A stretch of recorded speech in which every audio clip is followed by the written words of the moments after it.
Pra mim com uma cara de... Não, pareceu que ele ia falar Eu vou alguma ficar dando coisa. risada, cara. Ele vai me dar crise de riso aqui, não vai gravar nada, vou ficar rindo o tempo todo. Já foi preso, Du? Não, nunca. Quer ser agora, não? Não, também não. Mas já quase fui com um policial federal. Vou contar essa história.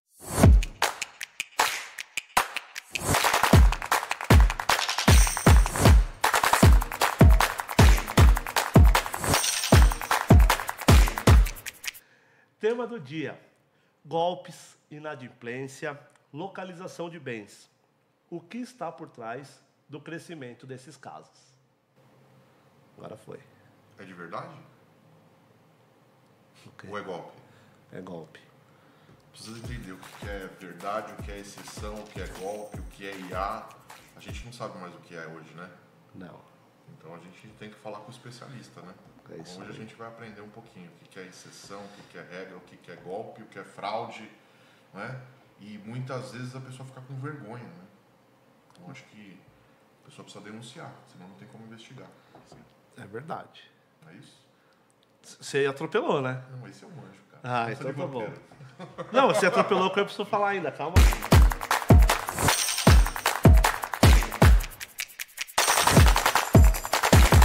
Olá. Bem-vindo ao 360 Talks, o nosso podcast, onde a gente junta direito, moda, tecnologia, propósito e hoje segurança. Eu sou Luiz Eduardo, mais conhecido como Du, e nós vamos falar Sobre fraude, inadimplência, ocultação de patrimônio. Não é isso? É isso aí. Com quem entende do assunto. Que Para é ajudar a população a se proteger, denunciar, não cair no golpe. Não é isso? É isso. E aí a gente trouxe um convidado especial para falar do tema. Nosso convidado, ele tem vivência na linha de frente, ele é policial, biomédico, especialista em inteligência bancária e recuperação de ativos, com mais de 10 anos de experiência na investigação e localização de bens. E mais uma coisa que eu descobri agora, era piloto também. Verdade. Então, Caio César, seja bem-vindo ao A gente 360 vai pôr a Talks. foto aqui para não falar que é IA, que é montagem, vai ter a fotinho depois. Você Obrigado, Alex, obrigado, Du, pela oportunidade de estar aqui com vocês, conversar Bem-vindo. sobre um assunto que nas suas a gente está vendo que aumentou vertiginosamente. A gente está com uma alta de pelo menos 1000%. Isso, obviamente, dados não oficiais, mas conversando com oficiais de justiça, até alguns juízes que a gente acaba conversando no decorrer do trabalho, e eles trouxeram essa visão de quase 1000% de aumento em casos de busca e apreensão, principalmente de veículos, nos últimos 6 anos no Brasil. Caramba. É assustador, né? esse número. Assustador. E quais são os golpes mais conhecidos no mercado hoje?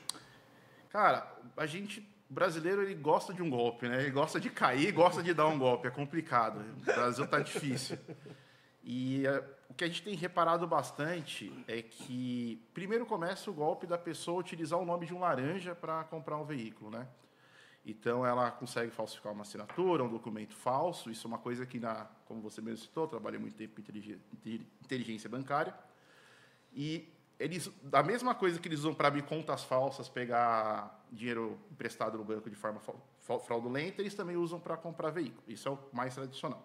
Só que a gente tem visto bastante o crescimento de carros que foram comprados à vista ou que já estão quitados, que não tem mais a alienação fiduciária, que não tem mais o gravame, né, sobre o veículo, sendo financiados em nome de uma pessoa que não tem nada a ver com o veículo, por uma quadrilha. Essa quadrilha paga essa pessoa que vai ceder o nome, né? Então, usa o dinheiro ali, paga uma certa quantia, dependendo do valor do carro.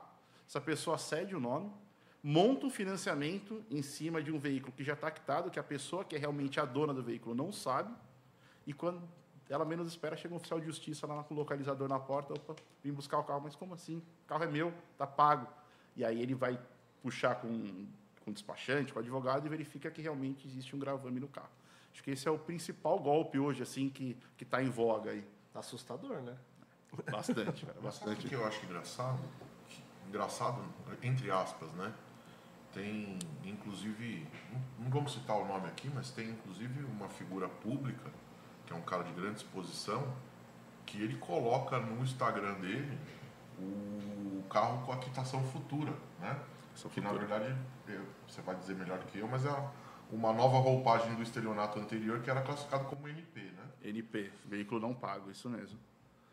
O quitação futura, antigamente ainda tinha um pouco de, sei lá, um pouco de respeito por parte de quem aplicava esse tipo de estelionato, de que ele falava para quem estava comprando o carro, olha, esse carro está com dívida, provavelmente tem uma ação de busca e apreensão sobre ele, toma cuidado. A pessoa comprava sabendo do risco de perder aquele veículo. Hoje em dia, não. Você entra no Instagram, se você colocar quitação futura no Instagram, você vai ver N mil páginas, os caras divulgando, não explicam exatamente o que é, criam um videozinho ali, às vezes até utilizando o IA, para justificar uma quitação futura como se fosse aquilo fosse algo legal, algo que trouxesse vantagem para quem está comprando aquele carro, e a pessoa acaba caindo. Para quem não sabe, quitação futura é o quê? A pessoa compra um carro, às vezes já sabendo que não vai pagar, às vezes não, às vezes ela tem a vontade de pagar o carro, mas se enrola de alguma forma e acaba não pagando. Ela passa esse carro para outra pessoa, normalmente é um intermediário que vai divulgar para quem queira comprar. E fala, ó, não precisa mais, não paga, você não consegue pagar, não paga, deixa rolar a dívida. Essa outra pessoa repassa esse veículo para frente, para um terceiro do terceiro, por um valor muito abaixo da tabela e fala, ó, daqui a 2, 3 anos, você entra em contato com o banco, está aqui, ó, é esse banco que financiou, você entra em contato e negocia pelo preço que der aí. A pessoa cai nessa, achando que está fazendo um bom negócio. Só que ela vai gastar o dinheiro que ela pagou para dar aquela entrada naquele carro e ainda vai perder o veículo mais para frente. Né? Mas desculpa, Du, tem só um detalhe que eu acho que é importante a gente deixar claro.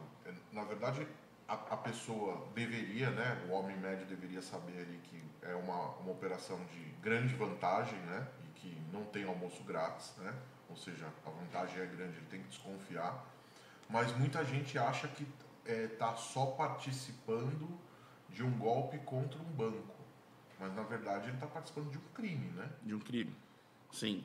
Tem tipo penal, né? Ele pode se responder criminalmente por isso, não pode? As implicações legais... É que o Brasil é um país complicado, né? A gente tem uma nebulosa sobre as leis que... Bem nebulosa. É uma situação muito complicada. Vai da interpretação do juiz, vai da interpretação de quem vai jogar um recurso, alguma coisa. Mas, se fosse seguir ao pé da letra, é um estelionato. Porque está sendo cometido um ato atentatório contra uma instituição financeira de forma deliberada. Então, a gente tem ali um estelionato.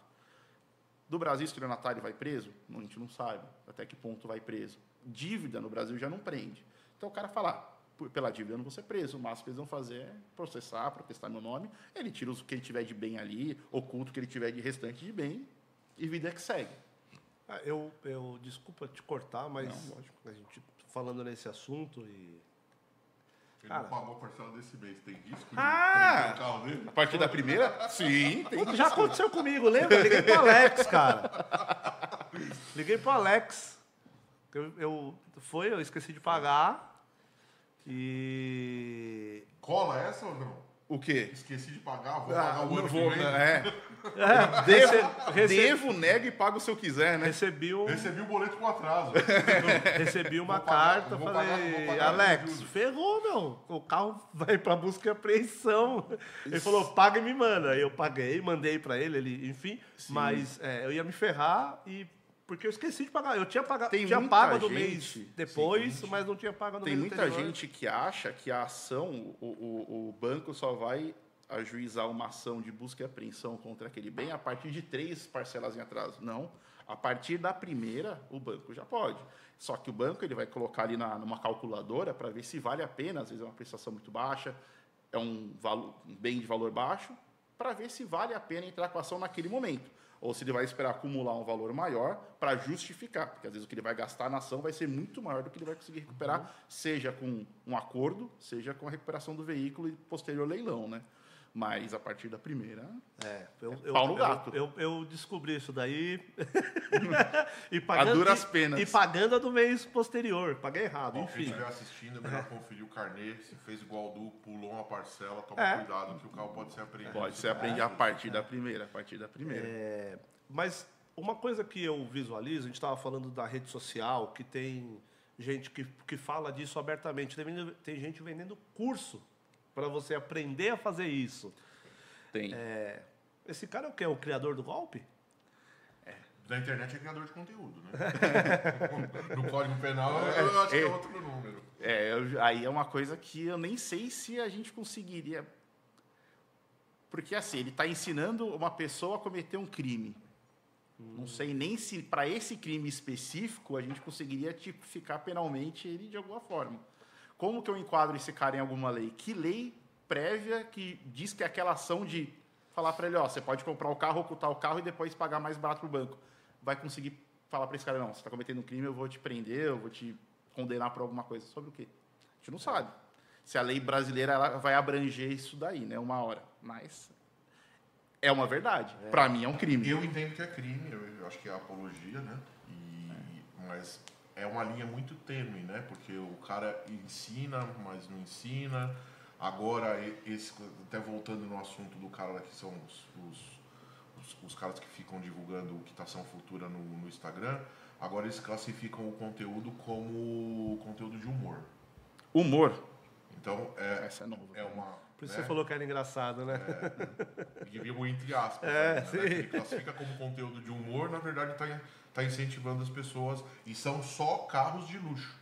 Né? 99%. Carros de alto valor, um valor muito agregado e que está 100% financiado, ou seja, alguém se beneficiou desse dinheiro e agora vai ainda tentar buscar mais algum outro benefício. Sim. Mas aí surge uma outra questão que eu vejo que aí talvez é uma questão também de novo cultural, que é a questão do... O brasileiro ele não entende, até mesmo por uma questão acho que até de educação, a educação financeira ainda é muito frágil nas escolas. Então, a pessoa quando vai contratar o financiamento, eu acho que ela tem muita dúvida, né? Do que ela está pagando, do que ela está financiando. Às vezes ela não faz cálculo de juros, ela faz cálculo de parcela. Prestação. E quando ela faz esse cálculo, na frente ela acaba se arrependendo, porque ela vai entender só depois que ela está pagando 4, 5 vezes o valor do bem. E aí começa a surgir a enxurrada de ligações aí, de promessas fantasiosas aí, de ações revisionais, né? Dá certo ou não dá certo essas ações? Não faça isso. Não faça, porque, cara, a ação revisional já é um entendimento pacificado pela Suprema Corte Brasileira de que um contrato previamente assinado, em que a pessoa tem um conhecimento prévio dos juros que ela vai pagar, de que aquilo não pode ser revisto. Aquilo já está acordado entre as partes de forma clara. O que o judiciário ainda aceita um pouco, mas é difícil você ver ações julgadas procedentes, é quando a pessoa já tem uma dívida, aí ela atrasou, criou-se um juros sobre os juros por causa do atraso, aí os juízes costumam aceitar que haja uma revisão para eliminar esse sobrejuros que foi criado. Mas o juros inicial ele não vai ser abatido. Não tem. E realmente é muito fácil. O cara assina, não gostei mais, então muda. Não, você assinou o contrato. Você já firmou um acordo com a outra parte e você tem que cumprir. Não tem jeito. Pô, o banco abre a possibilidade, não estou defendendo o banco, tá? Não gosto de banco, mas entendeu? O banco abre a possibilidade, inclusive, da pessoa ou tentar um refinanciamento, ou ela tentar uma devolução amigável. A busca e apreensão de um veículo era o último estágio daquilo. Todas as tentativas de tratativa foram feitas, não foram contempladas, não foram satisfeitas. Então, o banco vai atrás do bem, que é a garantia que ele tem de, pelo menos, saber parte daquilo que ele disponibilizou. Agora, voltando naquele assunto que você falou de financiar carro já quitado, tem uma orientação aí para quem estiver assistindo. O que acontece? A pessoa de boa fé vai lá e anuncia, só para as pessoas entenderem como acontece isso, tá?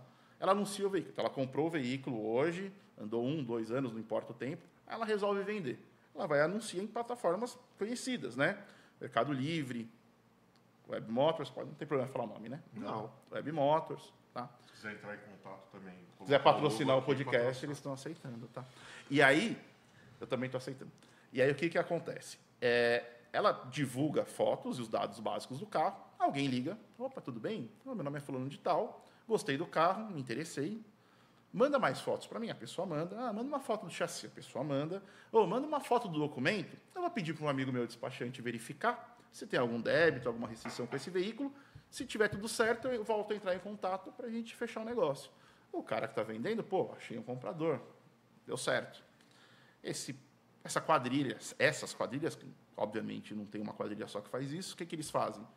Provavelmente, não tenho como afirmar, mas tem alguém dentro do banco, de algum banco que faça parte da quadrilha, alguém dentro de algum órgão como o Detran, pode ser como o Detran ou como qualquer outro, alguém dentro possivelmente de um cartório, que vai fazer com que, com esses dados que forem informados, foto do documento, ele consiga criar a documentação novamente, paga para um laranja, normalmente de outro estado, para dificultar que esse laranja seja encontrado, e aí paga um valor, uma porcentagem em cima daquele valor que ele vai receber quando fizer o financiamento desse veículo, para esse laranja. Esse laranja cede o nome, porque ele sabe que não vai ser preso por dívida, mas o máximo vai responder um estelionato, se vier responder, até porque depois que pagou a primeira parcela não entra mais estelionato, né?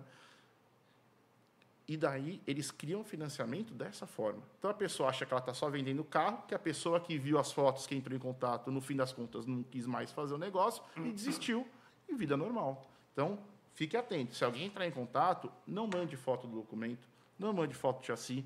Se a pessoa quiser ver o carro em loco, procura um lugar público, ou um lugar próximo à delegacia, uma companhia da Polícia Militar, para você ter uma certa segurança. Dê informações do carro, porque o comprador precisa de informações do carro, mas não dê tudo. Porque a chance disso acontecer hoje é muito grande. Carro de luxo, Porsche, Ferrari, Mercedes, é o que mais tem acontecido. Mas pode acontecer com carros de baixo valor também. Tá? Desculpa ter interrompido, é só para dar esse alerta, para quem estiver vendo, como é que eles estão procedendo nesse golpe. Né? Não, mas é o alerta que acho que é o principal que a gente tem que passar para as pessoas, porque a gente está falando aqui, eu não gosto de vender carro, eu não tenho paciência de ficar atendendo as pessoas e eu tenho medo de vender carro, porque você nunca sabe com quem você está falando, você está sempre com o pé atrás, você está sempre receoso. A quantidade de golpe é tão grande, porque eu entendo que além desse golpe, quando você anuncia em qualquer plataforma, você também começa a receber tanta ligação, que você, porque não tem só esse golpe, é o golpe do cara que quer ver o carro, tem o golpe do cara que está oferecendo para outro o seu anúncio, e depois ele te liga e fala, ó, o negócio é o seguinte, eu consegui o comprador, mas é meu primo, e ele vai te mandar a entrada aí, ele vai mandar a entrada para mim, eu vou... Cara, é umas confusões que... Eles replicam os anúncios, né, e utiliza... Se passa como dono do carro, usando o anúncio do dono do carro, e ele pega um sinal de alguém, ele fala assim, olha, você gostou do carro? Ele vai passar o endereço de onde o carro está realmente. A pessoa vai lá e fala, ó, mas não fala nada, só vai lá, olha o carro, não fala nada, porque você está negociando comigo, tá? Vão falar com você lá, vão querer dar outro valor, mas é comigo. Lá é mais caro. Lá é mais caro. É mais caro. A pessoa vai, ela olha o carro, gostei, ó, manda o Pix, e o cara some com o dinheiro. Aí a pessoa, não, vem pegar o carro, mas como, você não tratou comigo, eu sou o dono do carro. Não, tá aqui, ó, fiz o Pix para aqui, ó, tá aqui. Tem um amigo meu que, inclusive, é inteligente, é esperto, e ele caiu nisso daí, e ele foi no cartório, e caiu ele, o dono do carro. Porque ele foi no cartório, o cara que era um 71, fez o negócio tão...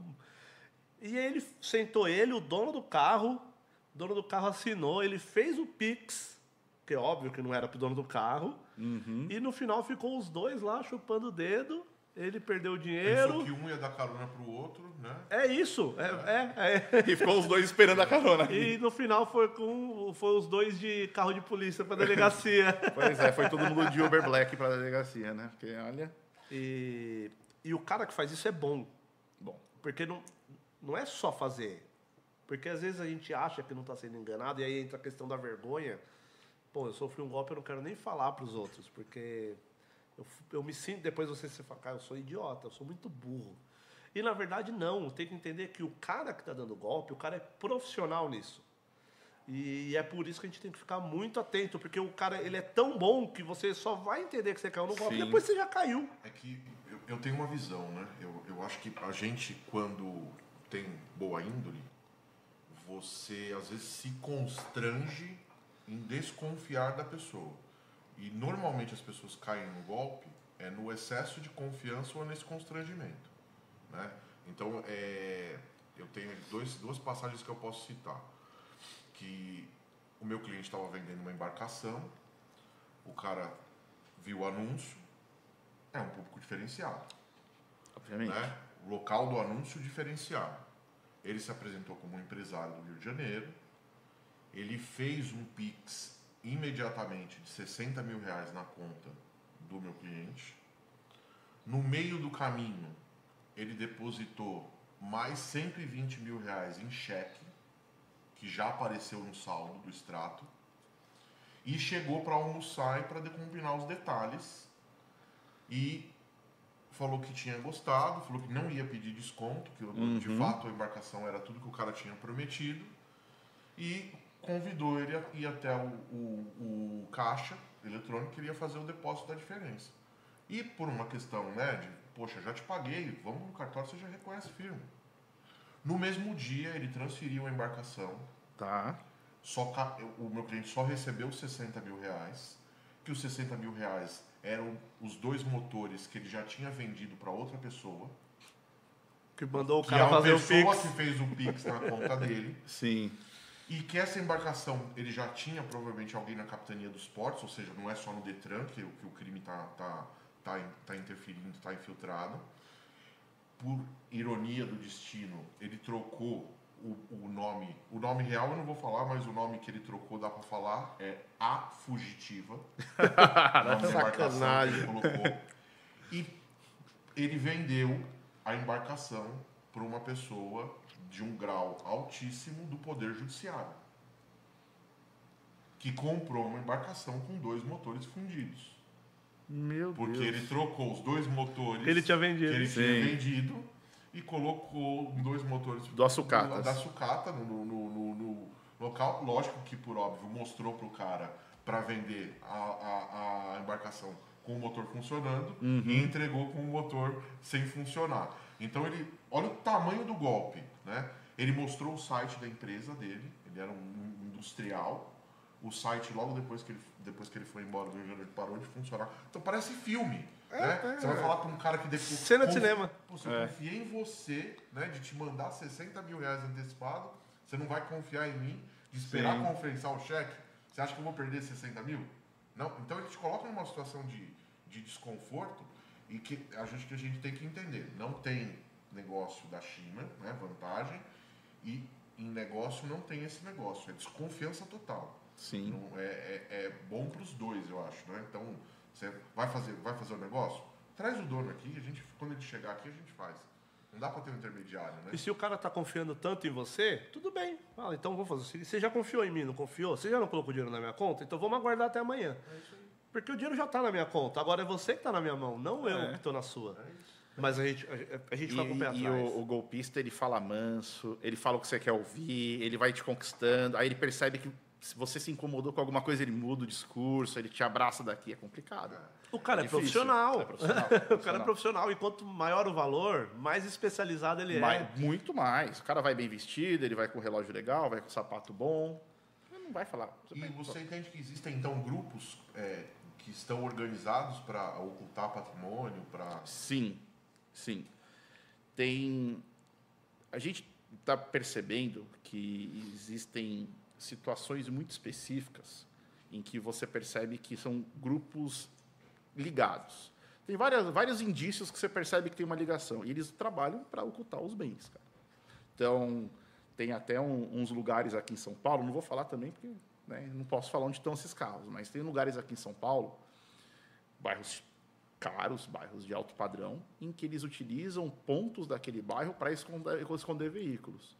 A gente tem várias tecnologias hoje que os localizadores utilizam, trabalhando em concomitância com os escritórios e com os bancos, para identificar esses veículos. Então, às vezes, o cara não sabe que aquele veículo, o localizador não sabe que aquele veículo está devendo, mas ele passa ali, ele tem um sistema em que ele vai jogar a placa no sistema e vai voltar a dívida desse veículo.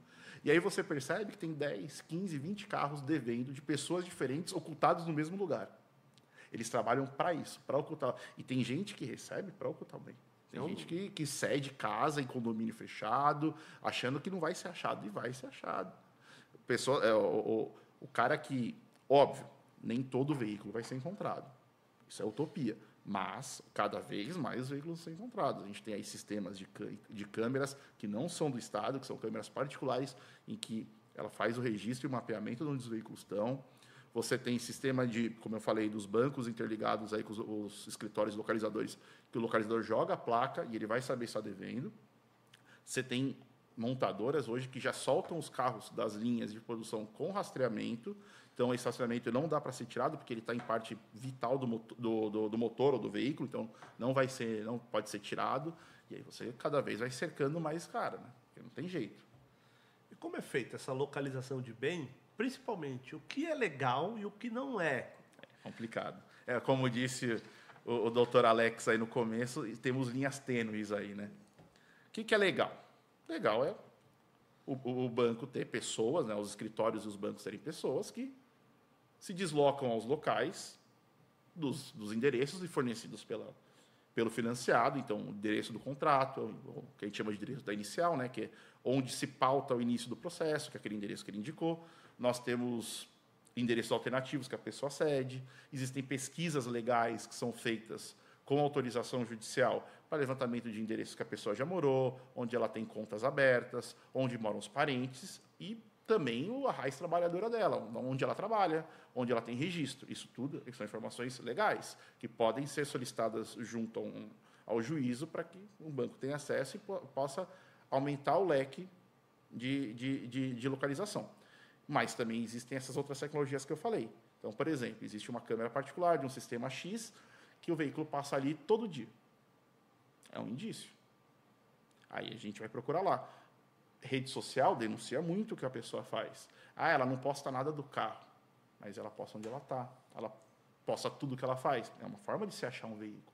Isso não é ilegal. A rede social é aberta. A partir do momento que está ali disponível, é disponível para todo mundo ver, inclusive para verificar se é um indício daquele veículo, né? Então, a gente utiliza todas as ferramentas, todas possíveis para conseguir localizar. Existem hoje no Brasil plataformas ilegais de vazamento de dados.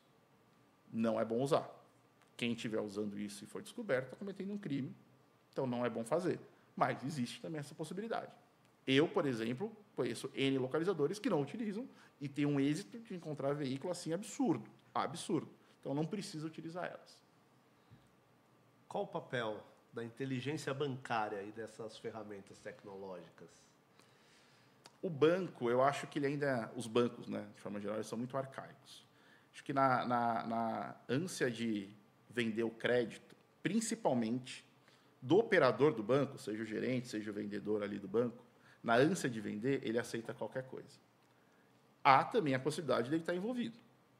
Em pouquíssimos casos, há uma possibilidade. Mas a ganância, a necessidade de vender, de bater meta para ganhar bônus, para ganhar, acaba fazendo com que o banco aceite qualquer coisa. E é qualquer coisa mesmo. Pô, o cara indica um endereço lá, que se você jogar no Google Maps, você vê que o endereço não existe, é um cruzamento, é no meio do cruzamento. Ou então, sei lá, é um terreno baldio, é um lugar que não tem construção nenhuma, é uma via que não existe. Ah, mas tem o CEP. Aí você joga o CEP dá no meio do mato. Como a gente tem aqui na São Paulo, é mais difícil dentro de São Paulo, mas na grande São Paulo, diversos endereços são assim. Né? Eu atuo muito junto com o Terras Gonçalves numa região de São Paulo que grande parte dos endereços não tem lugar nenhum.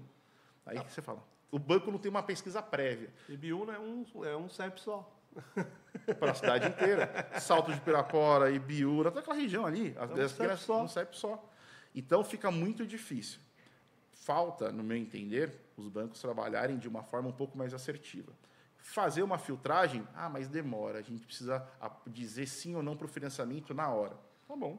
Então, hoje, com a tecnologia, com a IA, com tudo mais, monte um sistema, monte um programa, que esse programa, a hora que ele inserir os dados da pessoa, ele já vai fazer uma triangulação para ver se aquele endereço é verdadeiro, se há indícios realmente de que aquela pessoa reside ali, com os dados disponíveis na internet, ver se a rotina da pessoa que está disponível na internet bate com aquilo que ela está falando. Ela passou endereço em Osasco. Só que vai ver, tudo dela é em Mogi das Cruzes. Tem coisa errada. Quem que mora em Osasco? Endereço da minha mãe, então você não reside lá. Então já é um indício de fraude. Já é uma coisa, um alerta que o banco tem que ter de falar, opa, esse crédito talvez não seja interessante para a gente. Talvez a quantidade ela seja boa num primeiro momento, mas a qualidade ela seja mais duradoura para o banco. Dar um crédito de qualidade, com um cliente de qualidade, não estou falando de rico ou pobre, não é isso. Estou falando que é aquele cliente que vai honrar o crédito que ele pegou, que seja de R$1.000, seja de R$1 milhão. A gente pega, eu vou entrar num assunto até que a gente não tinha conversado antes, mas eu vou entrar num assunto que pega muito hoje. Você vê diversos influencers postando N mil vídeos, como ganhar dinheiro com a internet, como ser rico, como eu prosperei no meu negócio, querendo orientar pessoas a melhorar a empresa dela, a melhorar o ticket dele, vender mais, ter mais lucro. Só que aí você vai ver essa pessoa, ela está devendo tudo que ela tem. Pô, você vê grandes duplas sertanejas, grandes artistas, que os caras têm 10 carros, eles devem os 10 carros. E eu não estou falando carro de 100 mil, estou falando carro de 1 milhão, 2 milhões, 3 milhões, 4 milhões. Donos de empresas que são centenárias no Brasil, o cara tem muita grana. Você vai ver as casas dele, casa avaliada em 60 milhões, outra casa dentro de um condomínio aqui perto de São Paulo, que foi a leilão recentemente, avaliada em 58 milhões, o cara está com um carro de 4 milhões e ele oculta. Ele sabe que ele está cometendo crime, ele sabe que ele está no estelionato. O juiz até, às vezes, poucos juízes fazem, mas vai lá, intima o cara, fala que ele tem que dar localização sob pena de multa, multas altíssimas. O cara fala, não vou pagar a multa. Ele pegou, vou dar um exemplo, não vou falar nomes, obviamente, mas é um exemplo crasso. O cara é dono de uma empresa, de um império de cosméticos no Brasil. Ele deve um carro de 4 milhões, devia uma casa de 58, a casa foi a leilão. Aí o que ele começou a fazer? A doar tudo para outras pessoas, para não ter mais o risco de execução, que aí daqui a pouco é até um assunto interessante de falar quais são as consequências de você não pagar ou não devolver o bem. Aquilo vai para execução, para evitar que aquilo vá para a execução, ele não fala onde está o veículo, ele simplesmente dá risada da cara da justiça. O juiz manda, o juiz faz, são poucos juízes que entendem a real necessidade, porque o juiz entende que não é um crime contra a vida, não é um risco, não tem um risco ali de... Não, tem um risco muito grande. Porque esse cara que não paga, ele está aumentando o financiamento de uma pessoa que, às vezes, quer pagar, mas não consegue fazer o financiamento porque o juros está alto, porque esse cara não está pagando.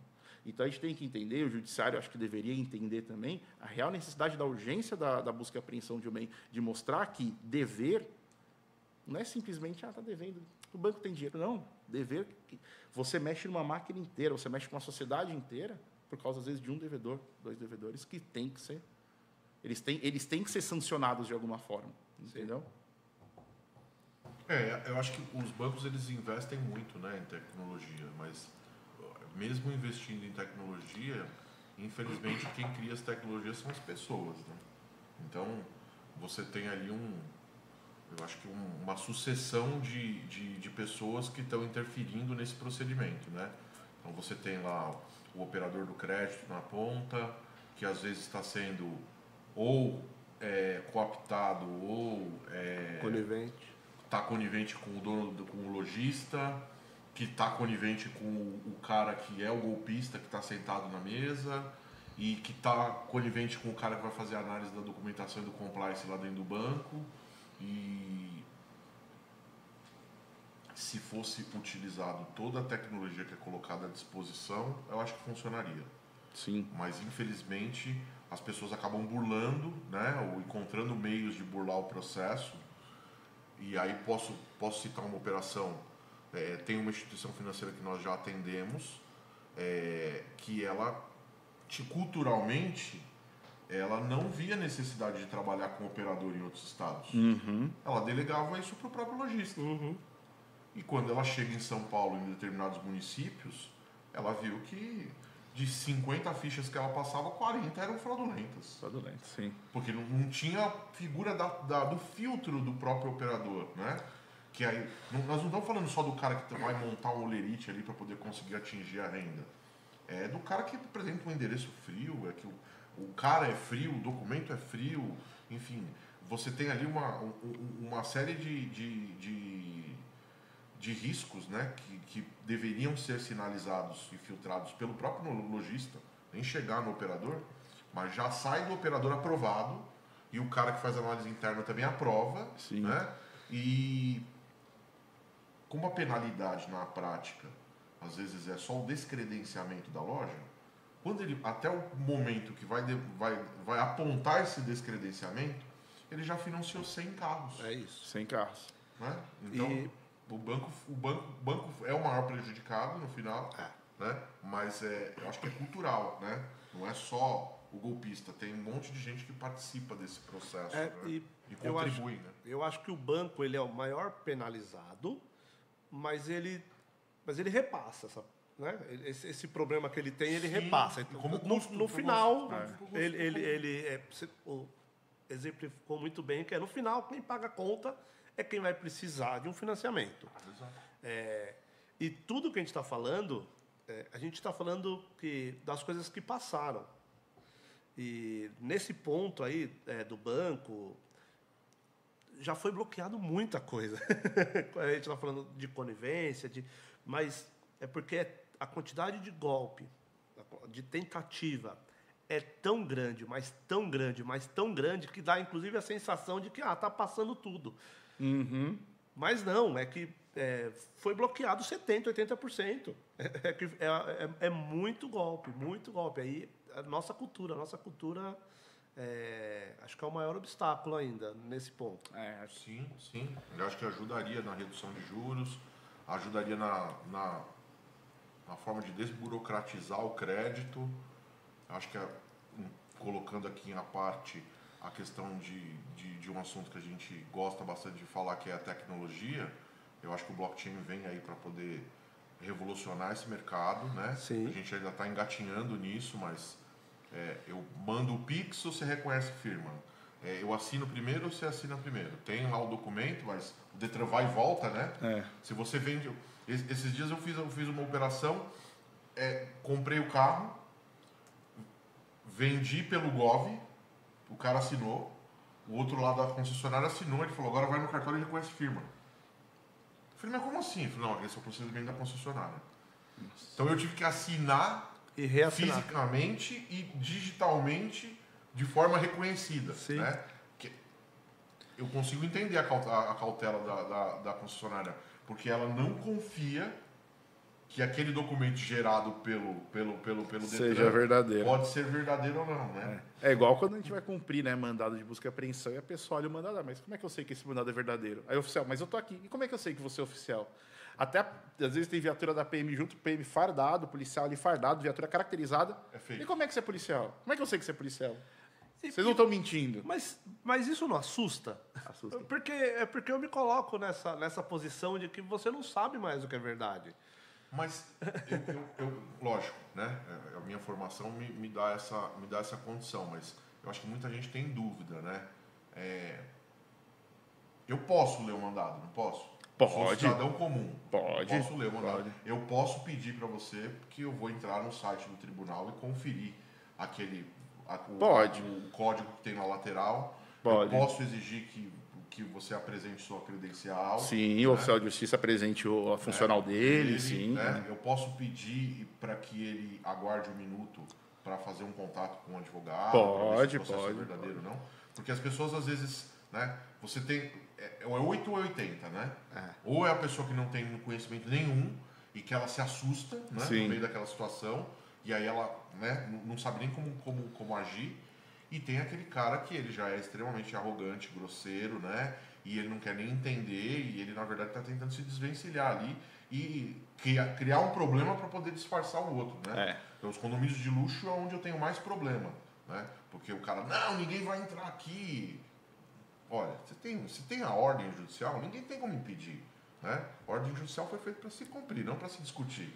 Mas até os porteiros já têm uma instrução melhor, sabe como é que é a ritualística, né? Tem morador que fica chateado, né? Fala, pô, mas você deixou o cara ficar na garagem? Fala, você tem que versar seu prédio. A única coisa que a gente pode fazer é acompanhar a ida dele até a sua porta, mas se você não abrir, vai arrombar. Se tiver ordem de arrombamento, né? Então você tem que ter a cautela. Tem ordem de arrombamento? Né? Quando eu era estagiário, eu achava que a ordem de arrombamento era dar o chute na porta. Aí o meu chefe falou assim, olha, não é assim que funciona. Melhor não fazer isso. Você vai procurar um chaveiro, isso eram 7 horas da noite de um sábado, né? 2 oficiais de justiça, 50 viaturas, né? A gente no meio da reintegração de posse, e eu doido para chutar a porta. E aí eu tinha ordem de arrombamento, por sorte, né? Aí gastei tudo que eu tinha no bolso, ainda fiquei devendo pro chaveiro.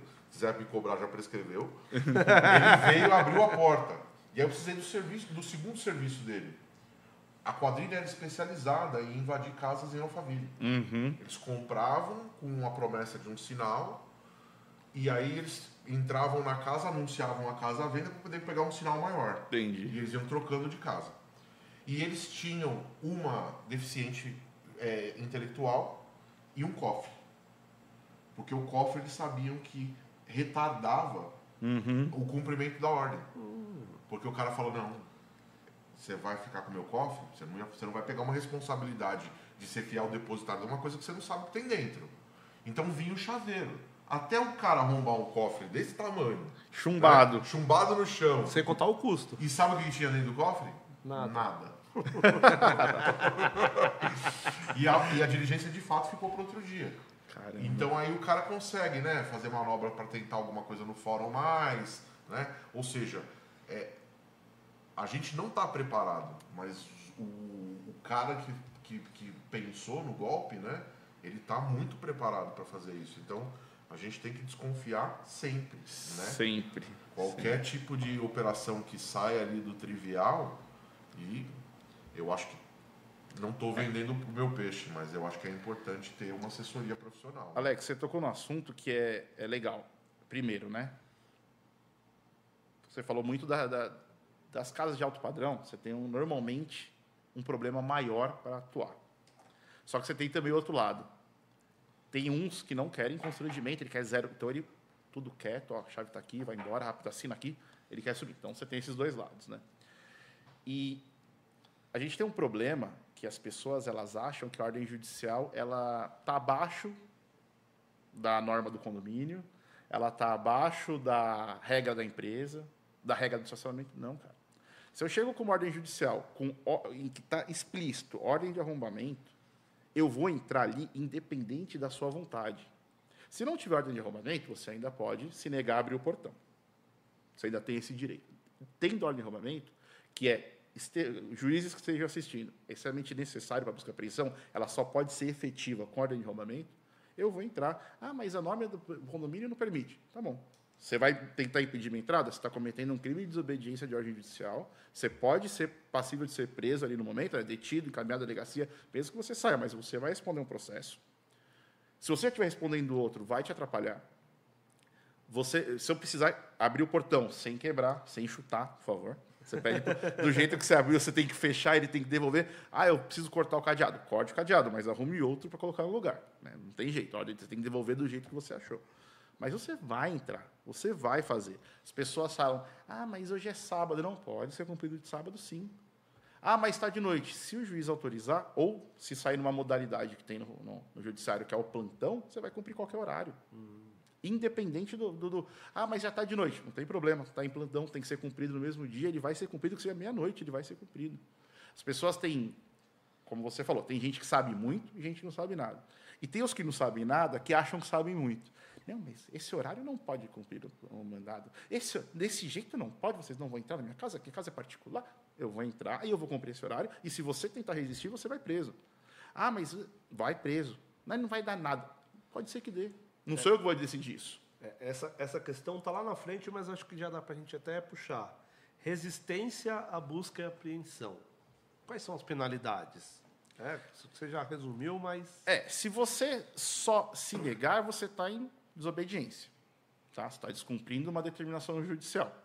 A não ser que você tenha um contramandado, uma outra ordem judicial que anule aquela, você é obrigado a cumprir. Isso é um crime. Começa por aí, crime de desobediência. Ah, mas no Brasil a desobediência hoje ela não tem pena restritiva de liberdade. Não tem. Mas você vai responder um processo. Só se você tiver numa sursi processual de um outro crime que você cometeu, uma outra coisa, se tiver uma medida cautelar, pode te atrapalhar. Você pode perder alguns benefícios ou até ter um prolongamento de alguma coisa por conta disso. Né? Então, sim, ruim. Tá? Fugir com o bem. Tem muita gente que quer fugir. Teve uma vez que estava cumprindo um mandado como oficial de justiça em Carapicuíba, o cara pegou, acelerou o caminhão para cima da gente e tentou atropelar a gente. Aí eu empurrei o oficial para o lado e fui para o outro. Aí ele passou. Mal sabia ele que a gente sabia para onde ele estava indo. Esperamos um pouco, acionamos a polícia, fomos até o local e efetivamos a apreensão. Então, ele está cometendo ali um outro crime. Né? Fugir com o bem, a partir do momento em que o oficial transferiu a posse daquele bem para o fiel depositário, que normalmente é o próprio localizador que está representando, a pessoa, o financiado não tem mais a posse do bem. Ele pode incorrer em outros crimes piores ainda. Ele pode, dependendo do entendimento de um delegado, aí, de um juiz, ser denunciado por um furto. Ele não tem mais a posse do bem, ele não tem mais o direito daquele bem. Como já aconteceu, de um carro ser retirado aqui numa busca e apreensão, ser levado para um pátio intermediário indicado pelo banco, com seguro, com tudo.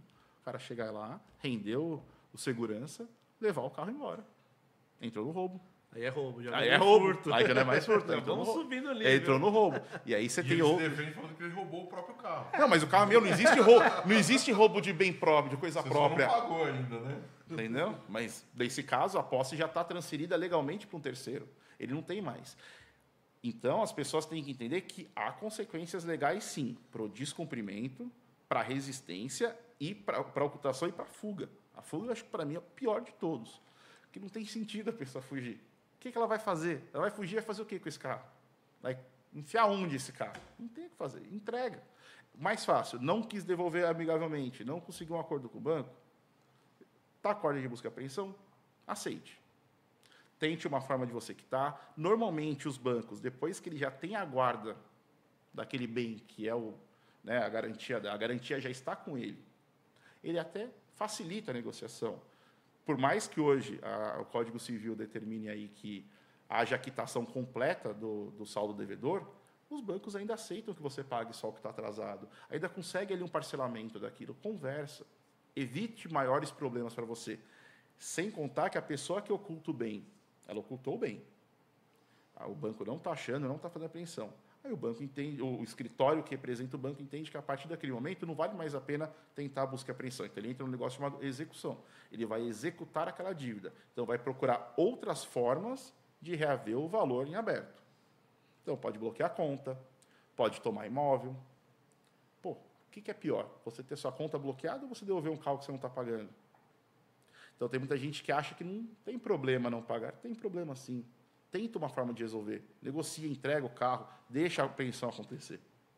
Eu acho que você tocou num ponto interessante, que acho que muita gente não entende isso, né?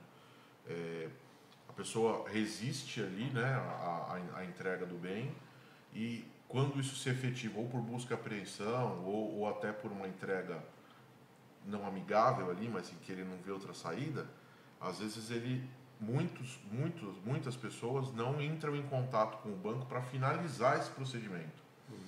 E finalizar esse procedimento é muito importante, porque existe um processo judicial que motivou a ação de busca e apreensão.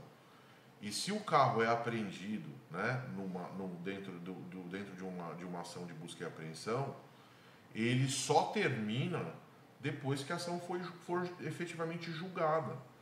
E aí esse veículo normalmente só vai ser vendido quando essa ação for julgada. E esse veículo ele vai ficar num pátio que muitas vezes fica até deteriorando. Então a pessoa tem que, por obrigação, finalizar essa conversa, seja por fazer uma entrega amigável, quitando o contrato dele, ou ele tem que ficar ciente que a omissão dele vai gerar um leilão desse carro, que quanto mais tempo passar, por menor valor ele vai ser vendido, e aí muitas vezes o valor que o banco vai apurar nesse leilão é menor do que o valor do débito. Então, além dele ficar sem o carro, ele vai dever as custas do processo para o judiciário, os honorários de sucumbência para o escritório que está cobrando a dívida pelo banco, e ainda dever um valor pelo banco. Mais diárias, mais remoção e mais a apreensão, porque a apreensão gera um custo para o banco que também vai ser cobrada dele. Exatamente. E não é barato. Enquanto o carro não for transferido para o nome do banco, dependendo da modalidade do financiamento, todos os débitos do carro, multa, vão continuar na dívida ativa no nome dele. Então tem pessoa que há 5 anos atrás perdeu um carro, agora que ele vai entender o problema. Que vai chegar uma penhora na conta dele que ele não está esperando. Que é um assunto que ele foi omisso. Né? Que, ou seja, alguém fez a busca e apreensão, levou o carro embora e falou, resolveu o problema. Ele entendeu que estava resolvido, mas não está resolvido. Outra coisa que as pessoas elas acabam se confundindo um pouco, durante o processo, né, então o banco, por meio dos seus escritórios de advocacia, vão lá e ajuizam a ação para reaver o veículo, busca e apreensão. Antes disso gerar um mandado de busca, há uma etapa desse processo que chama citação. Então, que vai um papelzinho, uma cartinha lá, que o cara do correio vai lá e bate na porta para a pessoa assinar e ela ter ciência que ela foi citada numa ação judicial de alienação fiduciária, né?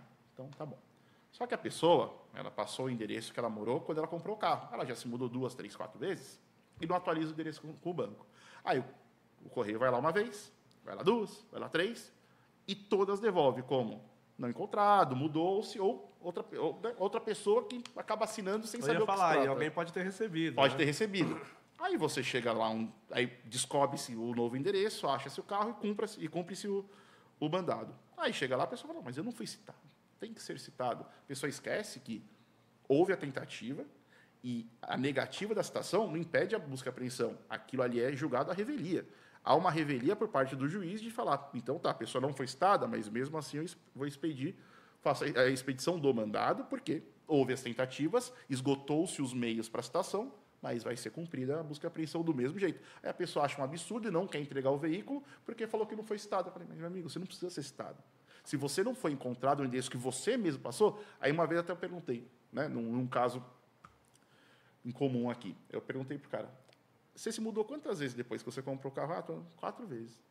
Você avisou o banco? Não. Então, de quem que é a culpa? É do banco, do escritório que não conseguiu te achar na citação, ou sua que não atualizou o seu cadastro? E, inclusive, se você olhar no seu contrato, está lá que seu cadastro tem que ser mantido atualizado. Você quebrou o contrato. Mais um motivo para esse carro ser apreendido. Aí a pessoa leva um susto. É verdade, né?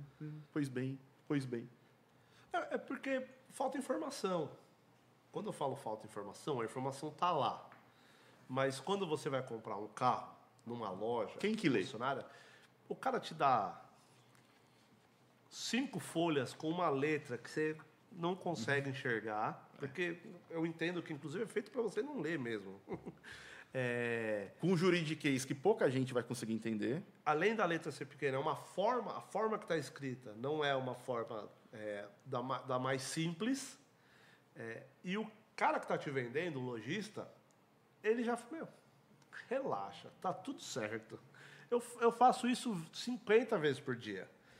E aí traz uma segurança para a pessoa que realmente, né? Eu estou na loja, o cara já vê ele vender 10 carros enquanto eu estou aqui, tá tudo certo, eu só tenho que assinar e ir embora.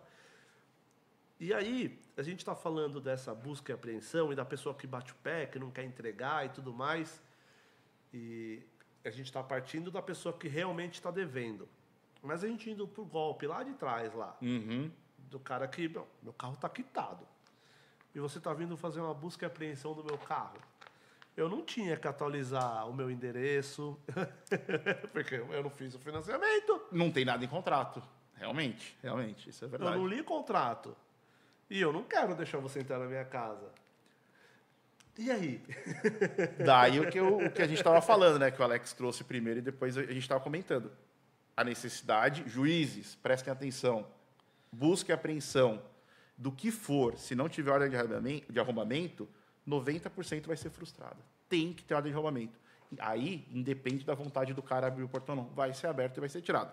Vou dar um exemplo prático. Aconteceu comigo aqui próximo, inclusive bem próximo aqui do escritório, num caso desse tipo de golpe, em que o cara pagou o carro à vista, foi montado um financiamento com uma pessoa lá de Bauru, que não tem nada a ver com a história, que vendeu o nome para uma quadrilha, e conseguimos identificar. Por quê? Apareceu durante as pesquisas que esse carro estava alienado a essa pessoa de Bauru, que faz parte do golpe, porém o possuidor, que foi quem efetivamente assinou a documentação do carro lá no início, era outro. Então, em cima desse outro, a gente conseguiu achar o endereço e achar o veículo onde ele estava. E aí, quando chegamos lá, ele não estava. O zelador do prédio entrou em contato com ele e falou, não, pelo amor de Deus, é golpe. Não, o carro é quitado, você está louco? Não deixa levar. Não, mas tem uma viatura da polícia aqui. Não, como assim tem uma viatura da polícia? Não, peraí que eu estou chegando. O cara chegou bravo. Queria bater em todo mundo, queria brigar com todo mundo. Eu falei, calma, deixa eu explicar a situação. Esse carro não é financiado, e gritava. Até a hora que eu falei, né? Como eu já dei o exemplo, ele ligou para o advogado entrou em contato com o despachante não, tem o gravame mesmo. Então, assim, ele falou, vocês não podem entrar aqui. Não, a gente pode entrar, tem ordem de arrombamento. Então, foi a sua pergunta, né?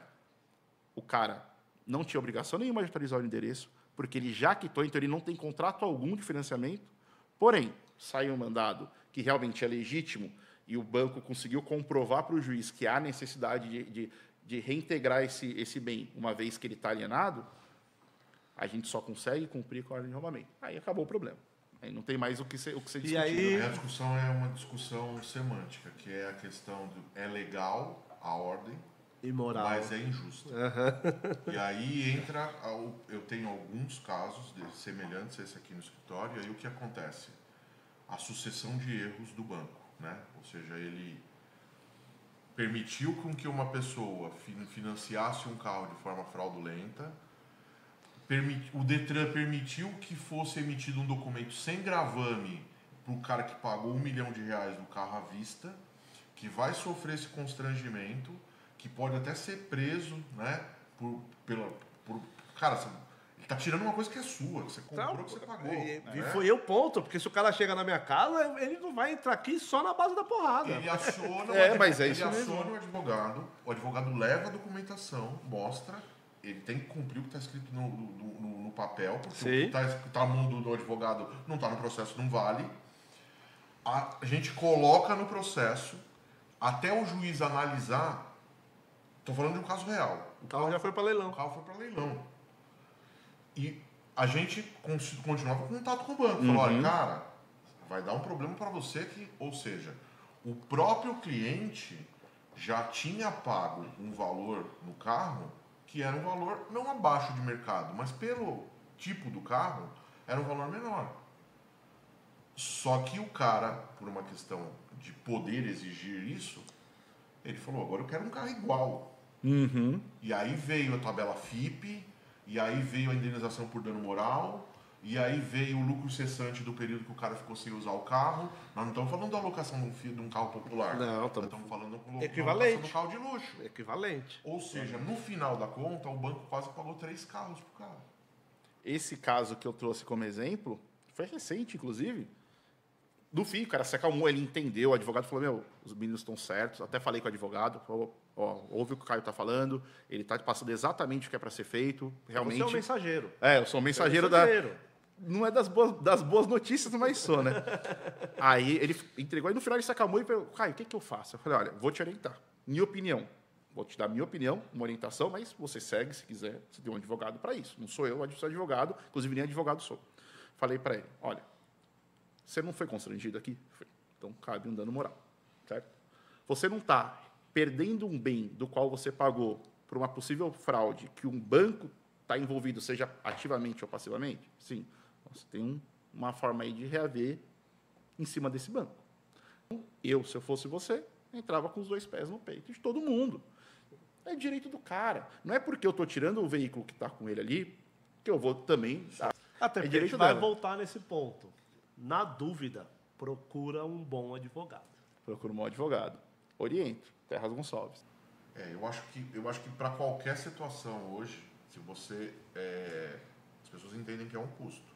De novo, não estou puxando a sardinha para o meu lado. Eu acho que se você vai fazer uma cirurgia de joelho, você não vai operar o seu joelho com oftalmo. Então, se você vai fazer uma aquisição, se isso é alguma coisa que vai mexer com o teu bolso, proteja o seu dinheiro. Então, qualquer situação hoje depende de uma análise prévia. Primeiro, bom senso. Segundo, nunca confie. E o terceiro, eu acho que as pessoas hoje, pela rotina, loucura do dia a dia, elas perderam ali o critério para algumas coisas. Eu devo R$500 para o Caio. Se eu vou transferir, você me passou o Pix, tiver Luiz Eduardo, como que eu vou reclamar? E esse é o golpe principal. Porque é o básico. Hoje, né? É o básico. Principal. Porque se a gente for pensar antigamente, é eu dar o dinheiro na sua mão para pagar ele. Exatamente. E se você tem problema com ele, eu vou pagar você. E depois você se acerta. Eu me resolvo com ele, né? As pessoas também, né? A gente tem que também culpar um pouco as pessoas. Elas caem em golpe porque elas querem. Porque a gente tem diversos... O Pix, por exemplo. Pô, o cara se passa por seu filho. Oi, pai, tudo bem? Ó, meu celular quebrou, eu troquei de número. Ó, isso aqui é meu número novo. Puta, eu preciso pagar uma conta. Você transfere para mim? Aí, mas, ó, transfere nesse Pix aqui. Pô, você é seu filho. e ele precisa pagar uma conta, transfere no Pix do seu filho para que ele entre no aplicativo do banco e pague. Ou que ele vá no caixa eletrônico e pague, ele se vira. Aí não, aí ele te passa um Pix tal ou um boleto aleatório, você vai lá e transfere o dinheiro. Pô, como você falou, seu filho chama José, você transfere para um Luiz Eduardo, não tem como. Mas eu vou ser muito sacana agora. É que o exemplo que você usou não conta, não conta. Você caiu no golpe? Você caiu. Não vem com essa conversa. Não. Seu pai não vai mandar o dinheiro. Aí, por conta do exemplo que você usou. Cara, Luizinho não escuta. normalmente, quando vai ligar para um pai desse, que vai fazer esse Pix, é um senhor de 66, 70 anos, e ele não entende. E o filho vai falar, pai, não manda para minha conta, porque como eu acabei de falar, meu celular está quebrado. Você sabe, pai, minha conta está negativa. Então, o aplicativo o ponto que eu estou trazendo é que eu concordo que, na maioria dos golpes, as pessoas caem por conta de ganância. 90% dos golpes a gente cai porque a gente acredita que a gente está ganhando alguma coisa. Sim. Então, eu vou te dar o exemplo do boleto lá. Eu tenho um cliente lá da representação. Eu perdi um cliente por conta disso. Ele compra com a gente. Ele recebeu lá a nota fiscal, o boleto vai grampeado. E está registrado, é DDA. Aí o cliente fala, eu ligo para o cliente e falo, tem um boleto seu atrasado de ontem. Não tem um boleto atrasado. Tudo bem, então me manda o comprovante, porque o sistema não identificou. Aí o cara manda o comprovante, o boleto é 1.000, ele mandou um comprovante de 800. Eu falei, tem alguma coisa errada. Primeiro, esse comprovante que você mandou não está no nome da nossa empresa e o valor não bate. É que vocês mandaram o WhatsApp aqui para mim, falando que, tem um boleto para vencer essa semana, não tem? Tem. Qual que é o valor que está aí? Aí eu falei, R$1.000. Aí vocês me falaram o seguinte, não, é que tem um cálculo de CMS aí que está errado. O boleto é 800. Eu estou te mandando um boleto de 800. Que você paga agora, porque aí a gente já resolve esse problema. E eu paguei, porque vocês me ligaram. Eu falei, não, a gente não liga, a gente não manda WhatsApp. E a gente não calcula o ICMS errado. Né? Não tem como calcular ICMS. Não tem desconto de imposto. Não tem desconto de imposto, é de São Paulo para São Paulo. Mas a questão é, o cara falou, era 1.000, eu vou pagar 800, eu vou pagar agora. Inclusive pagou antes. Antes do vencimento. Pagou 10 dias antes do vencimento. Então, 90% dos golpes a gente cai. E eu me incluo nessa. Eu também já fiz alguma besteira. Eu já paguei um boleto errado, porque o valor está menor. Então a gente cai porque a gente a gente quer, na ânsia de ganhar esse dinheiro ou de perder menos, a gente não verifica o nome, não vê que aqui está 341 e tinha que ser Itaú, mas está lá Banco do Brasil. Mas tem golpe que a gente cai porque aí tem a ingenuidade também. Tem o cara que é bom, porque seu filho liga chorando e às vezes te pega num momento que a gente está aqui num podcast, eu estou vendo meu filho ligar e o cara te pega num momento. Não, tem isso, é verdade. Deixa eu aproveitar, peço até licença, cara, para poder falar um assunto que eu acho que é relevante e para ajudar aí não só as pessoas, mas como também os advogados. A classe dos advogados tem sofrido muito com uma quadrilha aí que se especializou no golpe e as pessoas não costumam entender como é que surge esse golpe, né? Infelizmente, por uma questão legal, os processos são públicos.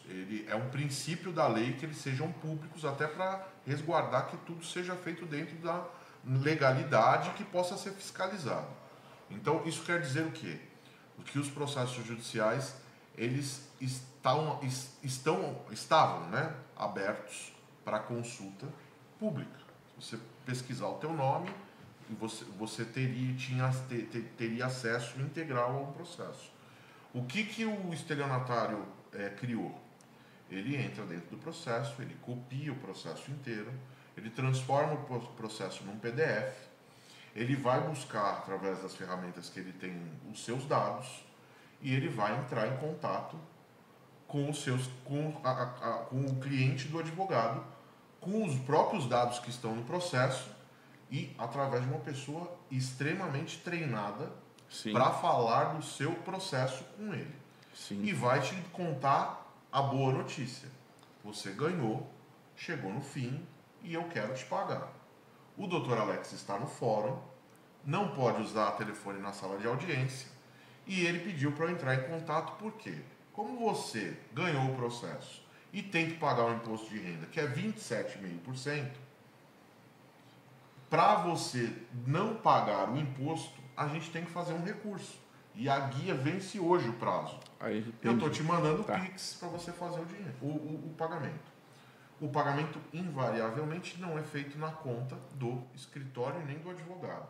Então, já não precisaria nem terminar de falar, ou seja... Porque a gente acabou de falar sobre isso. Olha onde está indo. Olha para quem você está mandando. Segundo,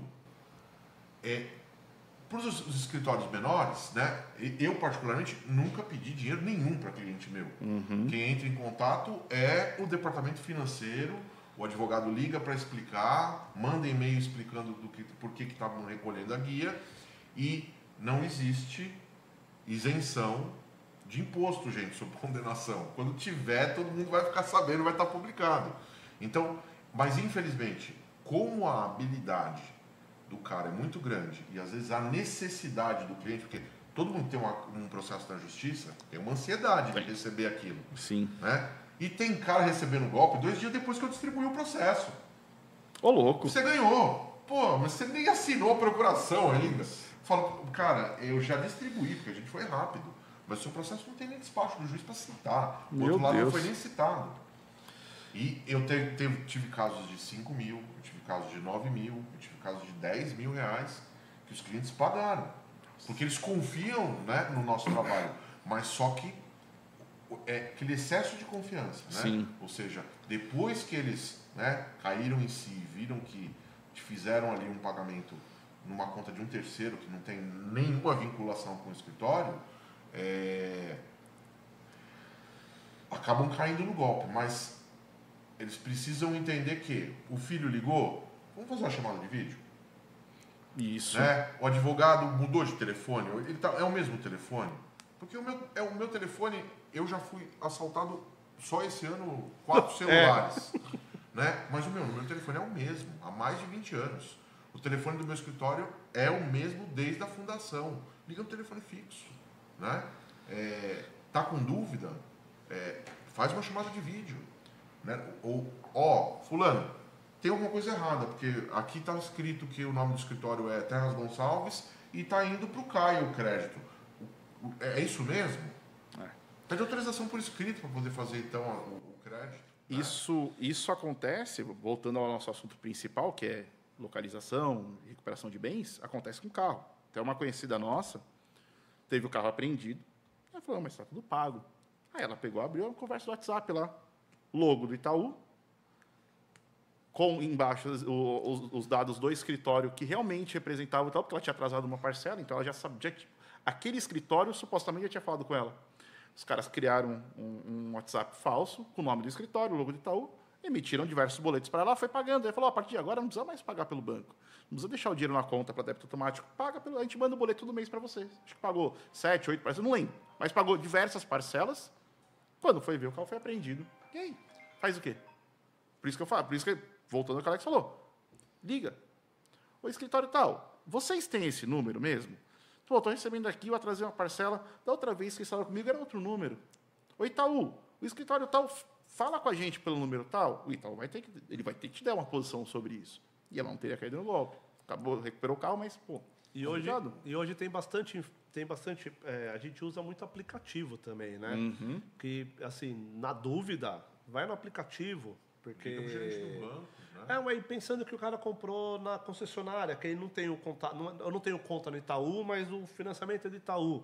Mas tem um aplicativo lá, vai lá. E, na dúvida, se você ainda tem um boleto impresso, tem o telefone para você entrar em contato com o Itaú. Não entre em contato com o telefone que te mandaram no WhatsApp, porque pode ser que você ligue e atenda alguém do Itaú com a mesma musiquinha, com o mesmo... Sim, a roupagem é igual. A roupagem é a Posso mesma. contar uma história para vocês? Sem problema? É jogo rápido. Eu trabalhei tá aqui para isso. Verdade, esqueci. Eu trabalho ainda, né, muito com inteligência bancária, né? E das minhas atuações principais durante vários anos, para um banco específico, O que acontece? Final de semana, a agência está fechada, mas os caixas eletrônicos funcionam, certo? O que as quadrilhas fazem? Eu tenho 4 caixas eletrônicos, certo?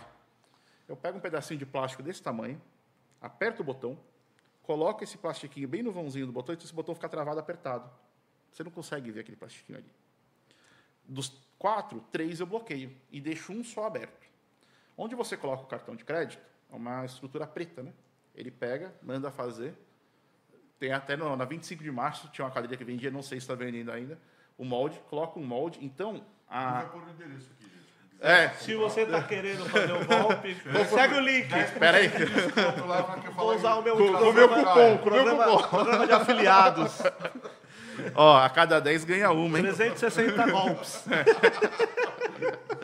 Aí ele coloca aquele molde, aquela moldura em cima, então aquele espaço vai ficar um pouco mais grosso. Porque ali, quando você coloca o cartão ele fica numa posição em que fica um filetinho dele para você conseguir puxar. Com esse molde, o cartão entra todo. Então você não consegue mais puxar o cartão, ele fica bem grudado. Todo caixa eletrônico em cima tem uma tarja com um telefone, por isso que você me lembrou disso aí. Tem um telefone para você ligar em caso de necessidade, quando a agência estiver fechada. Eles colocam um adesivo falso. Tá, então beleza. Tiozinho, o seu Zé, vai lá, sabadão, vou sacar R$100 para ir no açougue comprar carne para a mulher e uma cervejinha para mim. Beleza. Ele chega lá, coloca o cartão não funciona o caixa, porque o cartão não entra todo, mas também não fica o suficiente para ele puxar de volta. Entra uma pessoa, normalmente bem vestida, muito educada. O cara me desesperado, o que foi? O que aconteceu? Não, meu cartão aqui, não consigo puxar o cartão de volta. Aí o cara, deixa eu ver. Aí ele vai lá e empurra mais para dentro, como se estivesse tentando ajudar a tirar. Nossa, realmente, seu cartão está preso. Pô, liga nesse número. Ah, é verdade, né? Vou ligar. E liga. Depois eu vou complementar essa história daqui a pouco. Do lado de fora, dentro de um carro, normalmente com uma central telefônica falsa, essa ligação cai na central com a musiquinha, com tudo. Você aperte o 3. Isso, aperte o 1. Aperte o 1. A falta de educação é do atendente do banco. Até um tempo atrás, o atendente, até a mesma falsa educação, até o gerúndio que eles usam lá, vamos estar ajudando, vamos estar fazendo, vamos estar cancelando, tudo igual. Até um tempo atrás, esse falso atendente, ele ludibriava o cara ao ponto do cara passar a senha do cartão. Passa a senha do cartão para mim, que eu vou fazer o bloqueio dele agora, você não precisa mais se preocupar com esse cartão, que na segunda-feira a gente vai emitir um novo para você e vai chegar na sua casa. Pessoal, cancelei meu cartão, posso deixar esse cartão velho e vai embora. O cara que ajudou a enterrar mais o cartão ali, ele vai lá, saca esse cartão, agora o falso atendente tem todos os dados e eles começam a fazer compras nesse cartão. Hoje não. Nas últimas vezes que eu vi, a central deles era tão tecnológica que a pessoa digitava a senha como se você faz, quando você faz o Bankphone, você digita a senha ali, né? Mesma coisa, e aparecia no visor do computador da quadrilha. Cara, olha o que os caras criaram. Você me falou do telefone. Eles conseguem criar centrais falsas. Teve uma ocorrência bem famosa ali na Vila Carrão. Uma Renegade branca ficava rodando o bairro, sem parar. Um dia a viatura abordou. Achei muito estranho aquilo. O cara sentado no motorista, 6 notebooks, no porta-malas, diversas CPUs, com refrigeração, com um monte de coisa, Starlink, para ter internet o tempo todo, um monte de antena, só central falsa, para mandar mensagem e receber ligação de número falso.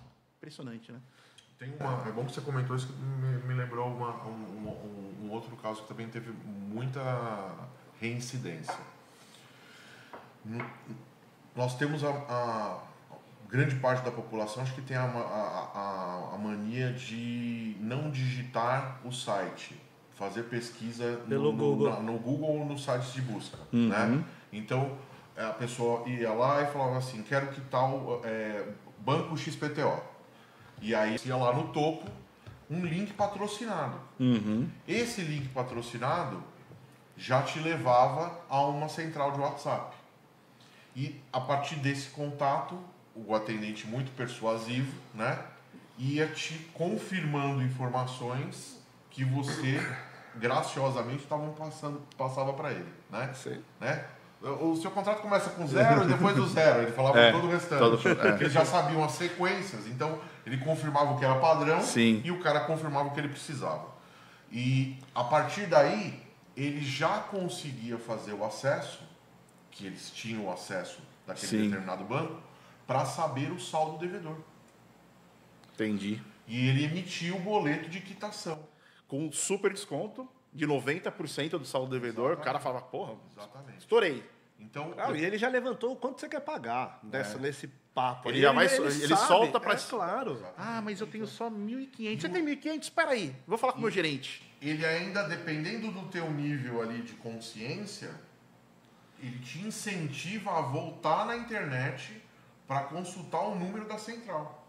Uhum. Porque a página é idêntica, a página é do banco, né? E a cópia da página do banco, GhostPay, né? Mas ele está ali, né? Numa classificação dentro do buscador que ele utilizou ali para poder aparecer na frente. Depois que ele está dentro do WhatsApp dele, ele faz o que ele quiser, né?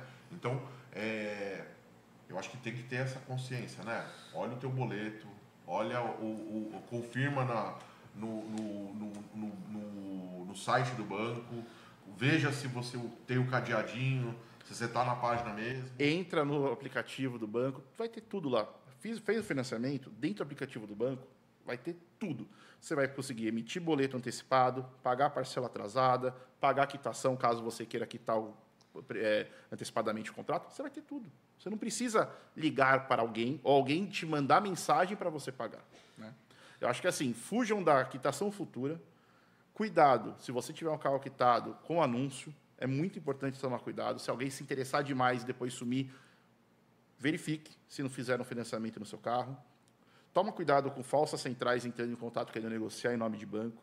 São os cuidados que a gente tem que ter. Agora, e o lojista? Qual cuidado ele tem que ter? A mesma coisa. Cuidado com gente que chega fazendo propostas muito surreais, muito fora daquilo que é o normal. Tome cuidado com o vendedor que vende, não que vende muito, mas que aprova tudo dá certo, sempre tem um esqueminha, sempre conhece. Toma cuidado. Ele faz uma conta de luz que é perfeita. Entendeu? Toma cuidado. Vamos se precaver. O banco, toma cuidado com o endereço da pessoa, vê se a pessoa realmente reside lá, vê se ela é quem ela está falando que é. Tem várias formas de a gente tentar, né, enxugar isso para diminuir a quantidade de golpes, né? Acho que só para finalizar, eu acho que dependendo do perfil e do valor da operação do carro que você está comprando, é importante ter outras cautelas, né? Lógico que você vai ser um comprador de boa fé em muitas situações, mas na aquisição, principalmente de um carro de luxo, é importante você saber se a pessoa que está vendendo o carro para você tem saúde financeira. Sim. Porque muita gente é surpreendido com uma penhora de um processo trabalhista, por uma execução fiscal de uma pessoa que não pagou o imposto, porque a primeira coisa que o cara se desfaz quando ele está endividado é do carro de luxo. É o carro, a casa. Onde ele consegue materializar o dinheiro mais Antes de rápido. encerrar, você me lembrou de um outro caso também, coincidentemente aqui pertíssimo daqui do estúdio. A gente fez uma apreensão de um carro que fazia pelo menos 2 anos que ninguém sabia, um Porsche, né? Um Porsche 911 Carrera. Ninguém sabia onde esse carro estava. E o financiado era um artista plástico meio famosinho. Mas ninguém sabia. Aí levantou-se a informação de que poderia estar com um terceiro que negocia carros, mas que teria comprado para ele o carro. Consegui identificar, fiz a apreensão. No meio da apreensão, o cara falou, porra, mas eu paguei o carro todo para ele. Cara, aquele cara é um filho da mãe, não sei o quê. Mesma coisa. O artista plástico estava quebrado, vendeu o carro para esse cara, pegou o dinheiro todo, ao invés de quitar o financiamento, sumiu, porque estava quebrado. Então, toma cuidado. Veja de quem você está comprando. Particular, às vezes você consegue um bom negócio, mas tem esse risco.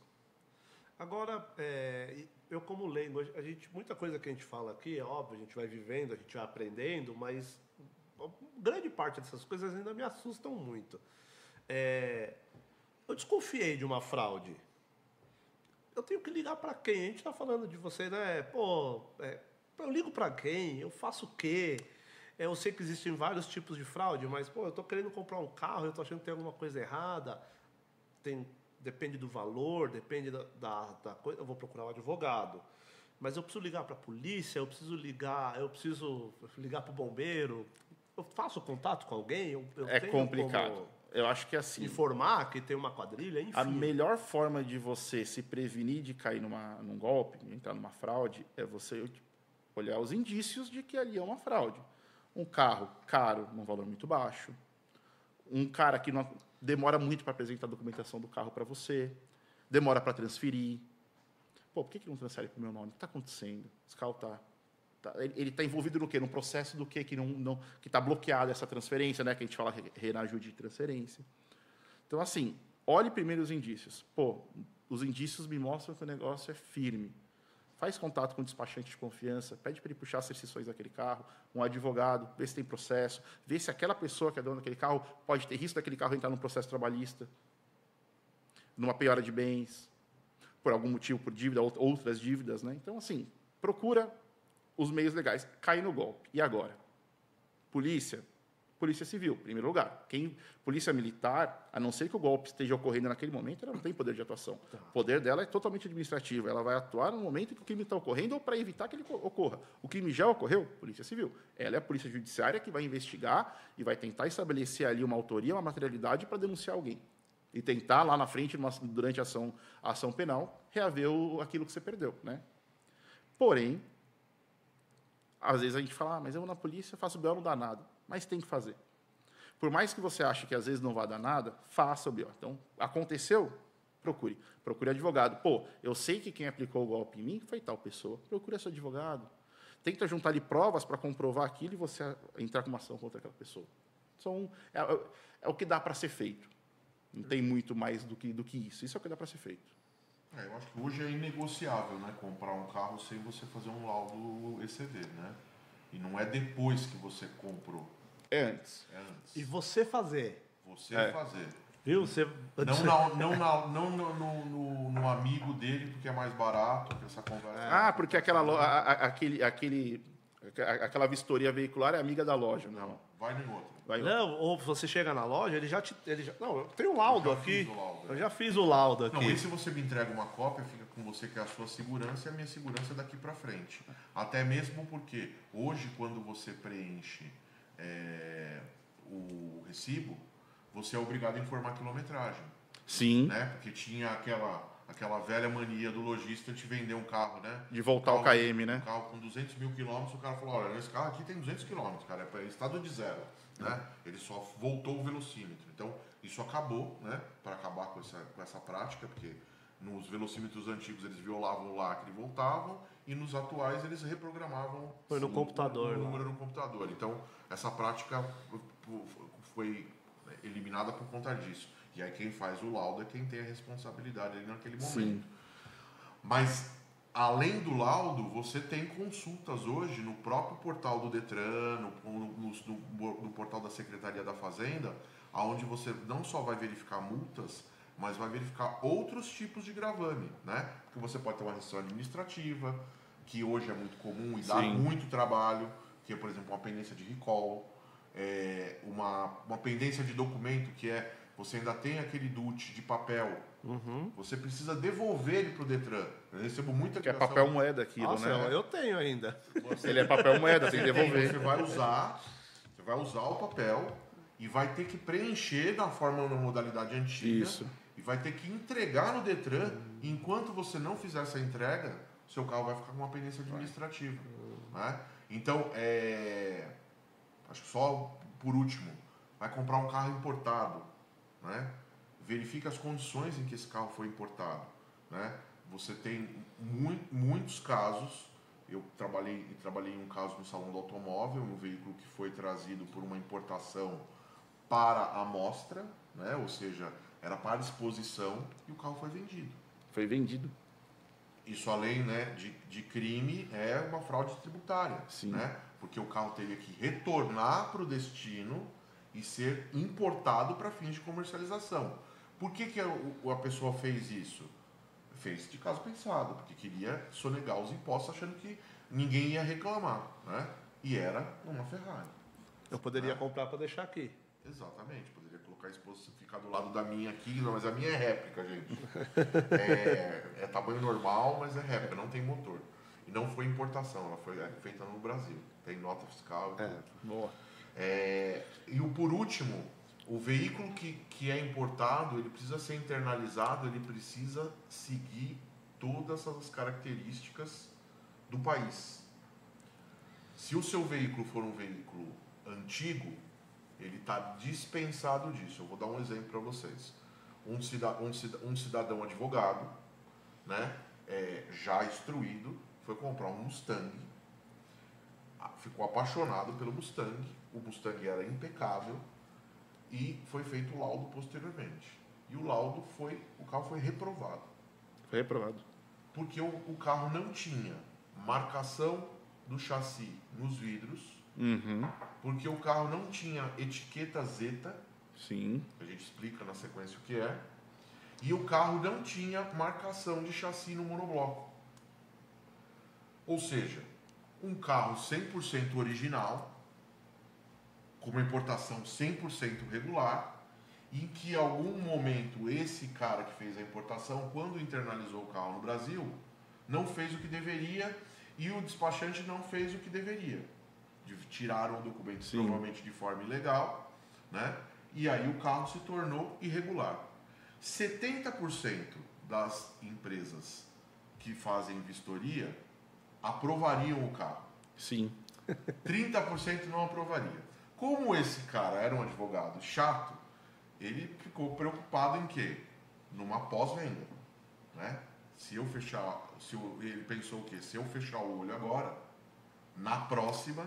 Pode cair, ele vai perder Em algum valor. momento vai Alguém bater. vai reclamar, né? Não vai conseguir fazer um seguro, né? E o nosso país é um país burocrático, né? Ou seja, o que foi necessário fazer? Foi necessário levar o carro numa empresa especializada, homologada pelo Detran, para pinar, e o pinar não é O negativo. o negativo é o o positivo. primeiro número. Fazer a marcação do a chassi. marcação do chassi no monobloco do carro, porque no exterior a marcação é digital, então é um código de barra, né? Os que vêm para o Brasil, eles têm que vir já no padrão brasileiro de marcação de chassi. Como é uma importação independente, Aí não seria precisava, feito sim. aqui na hora Sim, da sim, internalização. sim. E a numeração dos vidros é dispensável, também é uma empresa especializada que vai fazer isso.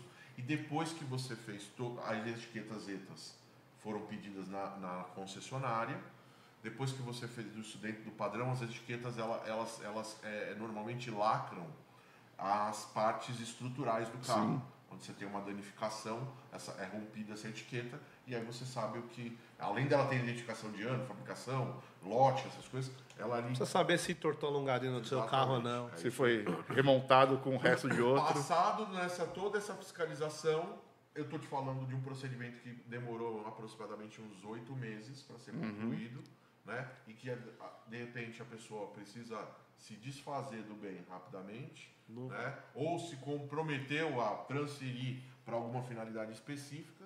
Então, é mais uma cautela. Então, acho que, né, conversar com o despachante, fazer o levantamento da documentação, entender o que está comprando, né, a forma como está comprando, né? Hoje em dia é moda também fazer importação de carros do Paraguai, carros antigos, né? Se certifica que existe, contrata um despachante aduaneiro de confiança para não mandar o dinheiro e receber um container vazio. Sim. Que acontece muito. Bastante. Com uma pedra dentro. Exato. Podia Tá demorar pra mim? o resto da vida, né? Mas tem que acabar, né? Porque a gente pode falar de outras coisas aqui. Tem uns golpes na ponta da linha aqui, meu. O que não falta é golpe. Mas vocês não são golpistas. Não. Estão contando os golpes. Só, lógico. Essa é a ideia. Caio, obrigado, cara, pelo papo, cara. Acho que foi nota 10. Acho que o assunto é um assunto que eu particularmente gosto muito, né? Não de golpe, mas eu acho que vale a pena falar abertamente sobre isso para diminuir o número de incidências, para a gente pagar menos juros, para o brasileiro ser levado mais a sério, né? Acho que a gente conseguir ter uma sociedade mais ética, mais justa. Obrigado pelo ter aceito o convite, por estar aqui conosco, gastando do teu tempo, e fique convidado, sinta-se em casa aí para voltar outras vezes para falar sobre outros golpes, que a gente só falou sobre alguns.